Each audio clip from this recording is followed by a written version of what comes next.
সাভারের চাপাইন এলাকায় সেনাবাহিনীর বিশেষ অভিযানে তালিকাভুক্ত সন্ত্রাসী ও মাদক ব্যবসায়ী গালিব ইমতিয়াজ নাহিদ সহ ৩ জনকে গ্রেফতার করা হয়েছে। অভিযানে উদ্ধার করা হয়েছে আগ্নেয়াস্ত্র ও গোলাবারুদ। জাতীয় নির্বাচন সামনে রেখে নিরাপত্তা জোরদারের অংশ হিসেবেই এই অভিযান বলে জানিয়েছে সেনাবাহিনী। বিস্তারিত জানাচ্ছেন সুমাইয়া খান। নির্বাচন ঘিরে সারা দেশে নিরাপত্তা জোরদার করা হয়েছে।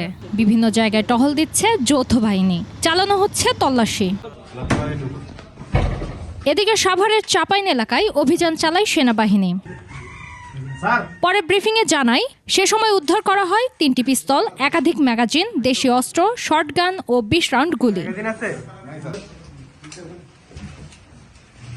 অভিযানে গ্রেপ্তার করা হয় তালিকাভুক্ত সন্ত্রাসী ও মাদক ব্যবসায়ী গালিব ইমতিয়াজ নাহিদ এবং তার ২ সহযোগীকে। তবে টের পেয়ে একজন সহযোগী পালিয়ে যায়। গোয়েন্দা তথ্যের ভিত্তিতে আজ আমাদের চৌকস একটি অভিযান দল এখান থেকে সাভারে গিয়ে অভিযান পরিচালনা করে তাদেরকে ৩টি পিস্তল এবং অন্যান্য দেশীয় অস্ত্র এবং অ্যামুনিশন সহ গ্রেপ্তার করতে সক্ষম হয়।